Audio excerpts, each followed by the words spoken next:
Hi guys, it is Miss Holly from home to your house right now. I have books planned for you. I have songs planned for you, and they are all about donuts. So without further ado, let's get started. We are going to start with a little finger song. It is called Dance Your Fingers. Dance your fingers up and dance your fingers down. Dance your fingers to the side. Dance them all around. Dance them on your shoulders, dance them on your head, dance them on your tummy, and put them all to bed. This book is called Norman, the Slug with a Silly Shell, and it is by one of my favorite authors, Sue Hendra. Norman the Slug thought snails were great. Wow, said Norman, look at them. They're amazing.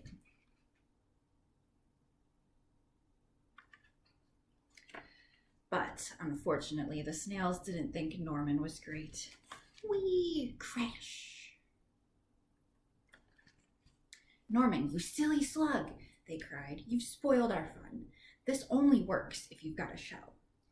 Norman felt left out. Sadly, he skulked off into the moonlight.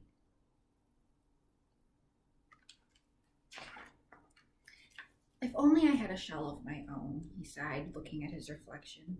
And that's when he had an idea. Maybe I could have a shell, after all, he thought. Do you see what he sees? But finding a shell was not as easy as it seemed. One, right here, was too bouncy. One was too noisy. And one was already taken. Norman needed time to think.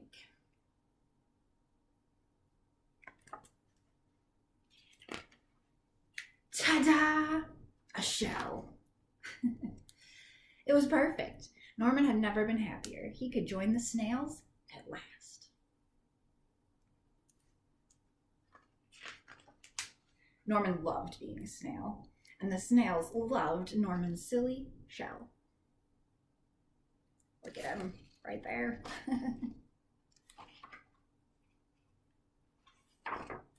But the fun didn't last for long. Suddenly, there was a loud flapping of wings. Look out! Bird! Cried the snails in a panic. Quick, slither for your lives or we'll end up as supper.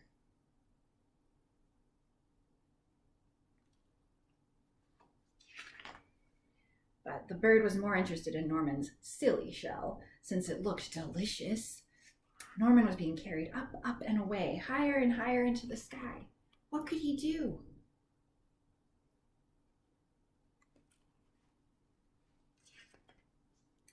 Norman did the only thing a slug could do. He made slime, lots and lots of it, with a slither and a slother and a slip and a slide. Norman was free.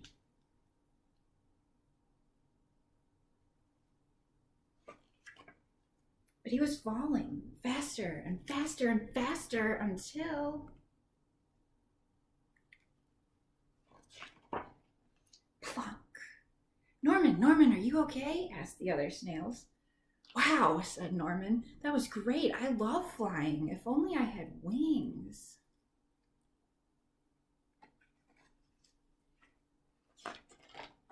Ta-da! And that is the end of Norman the Slug with a Silly Shell.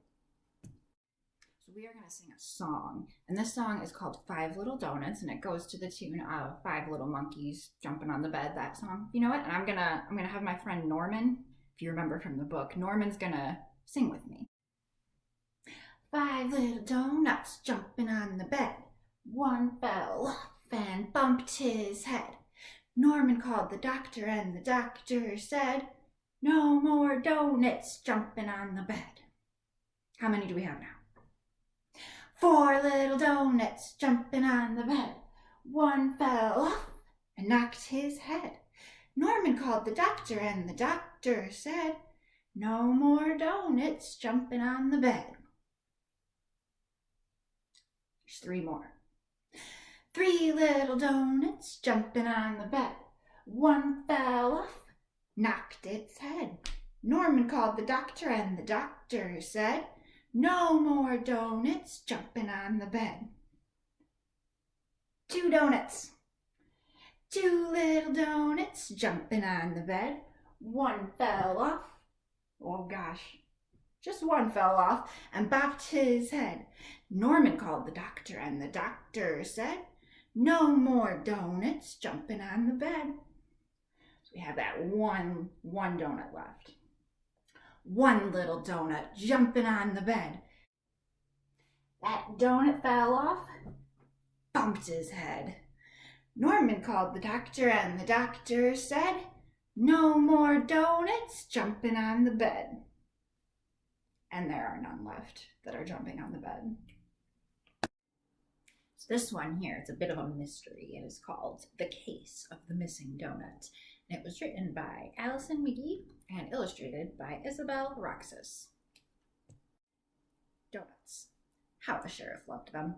Cinnamon, sprinkle, glazed, powdered, also tasty, also delicious, especially powdered. The sheriff and his deputy were working on a special assignment today. Their mission? To bring a dozen donuts safely home. Together, the sheriff and the deputy greatly admired one donut in particular. It was so plump and powdery. Then the sheriff closed the lid. Time to get these babies home.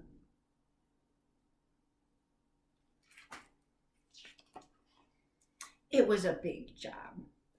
The sheriff had to walk with great care, otherwise the donuts might wriggle around in the box. Their sprinkles might fall off. They might even get smushed.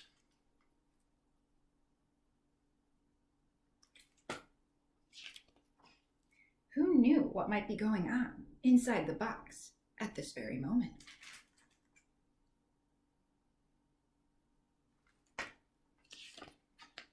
Better take a look-see, deputy. Phew, all was well in the donut world. But wait a minute. Was that one a little smushed? Yes, it certainly was.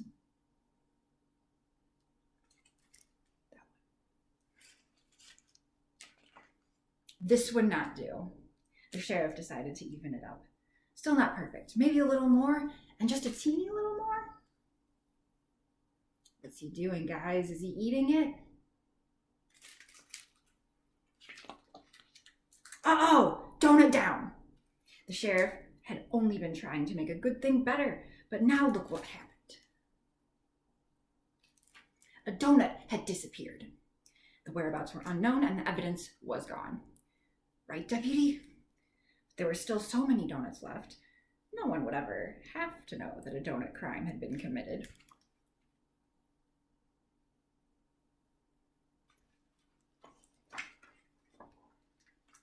Onward, said the sheriff to his deputy, and he closed the lid. The sheriff and his deputy tried to act normally. The sheriff tried to carry the donuts normally. He tried to smile at the citizens of the town normally. But acting normal wasn't that easy.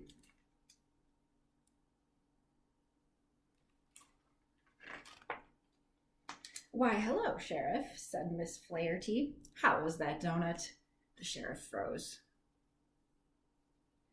Good morning, Sheriff, said Mr. Bryant. Did you enjoy your donut? Did Mr. Bryant have X-ray vision?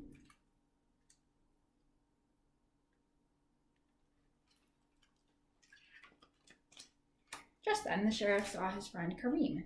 Greetings, Sheriff, he said. I see it's an excellent day for donuts. Yikes! Was the sheriff living in a town of mind readers?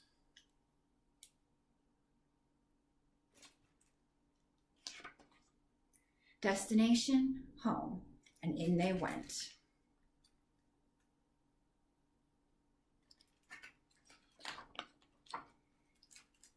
Well, look who's back, said the sheriff's dad. How was your walk? Good. Was the sheriff's dad looking at him funny?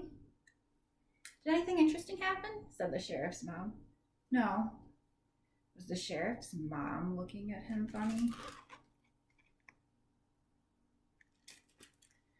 Said the sheriff's dad to the sheriff's mom. It looks as if we are missing one donut. So we are, said the sheriff's mom. So we are. Were the sheriff's parents on to him?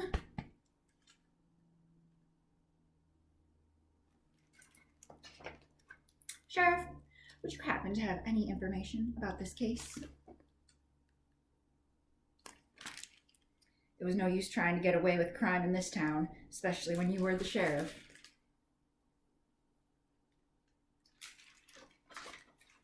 Tell me the truth, said the sheriff. How did you know? Good question, said the sheriff's mom. Maybe the deputy can answer it, said the sheriff's dad. Do you guys know how they know?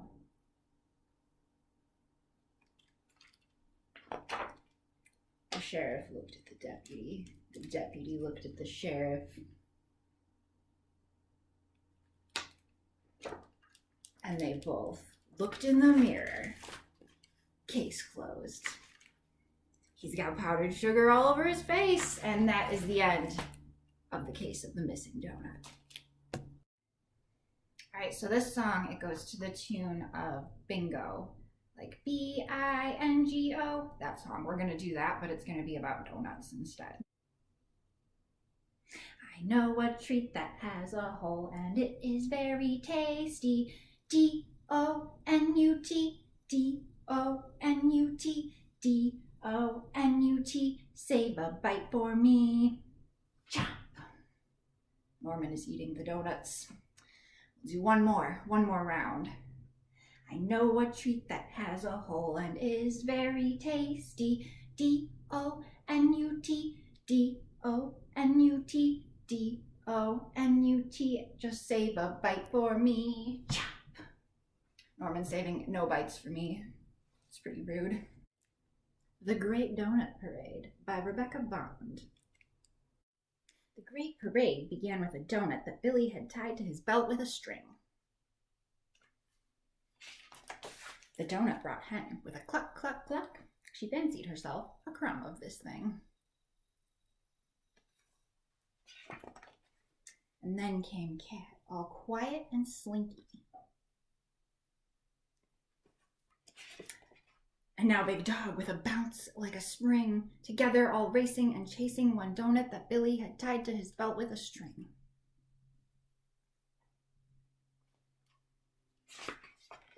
Right here and right now, things really got going, for Daisy and Knickers came galloping after.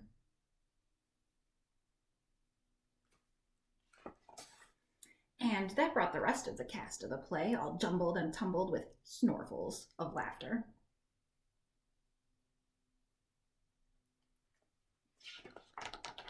And so followed Mabel, their Saturday sitter, and Adelaide Bede, who'd been doing her hair.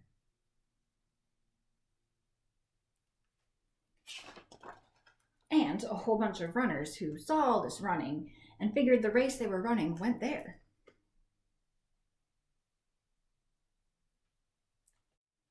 Now you can imagine all the confusion when somewhere on Main Street they picked up a band, all noisy and joyful and jolly and gleaming, all beaming with pleasure, like this had been planned.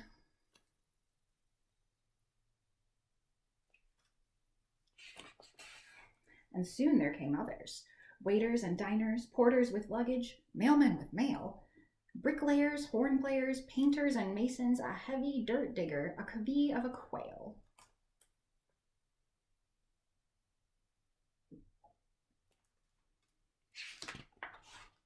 The firemen came with their fireman hoses. The sign painters came with their just painted signs. There was a wedding reception with roses. There was a farmer's full barnyard of swine.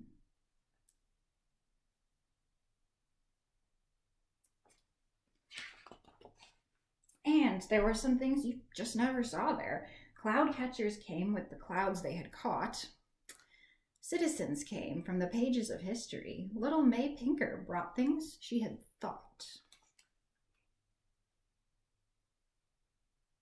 Look at all this. And now the parade, led by one child, had suddenly swollen to something so wild, whirling through town so breathlessly fast that everything shook as the great parade passed.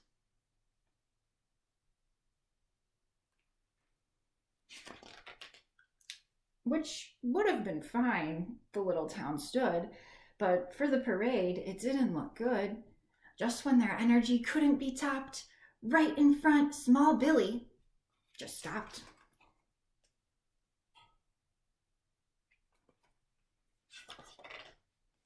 What clucking and leaping and barking and giggles. What skidding and bumping and laughing and snorts. A piled up spectacle fit for a king, a splashy display like the bursting of spring.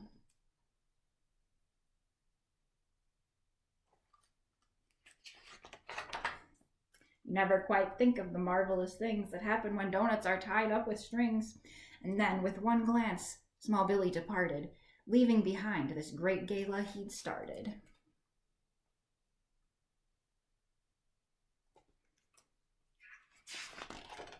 He slipped down a path to a spot in the shade, to a place of pure cool in the tallest trees made.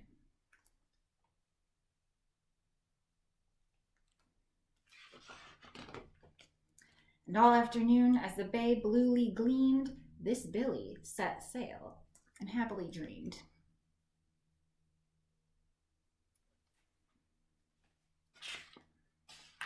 While eating a crisp and delicious fried ring, the donut he tied up to his belt with a string. The end. All right, that is going to do it for donut story time from me and my friend Norman over here. So I hope you liked it, and I hope you spend the day eating a lot of donuts. Bye!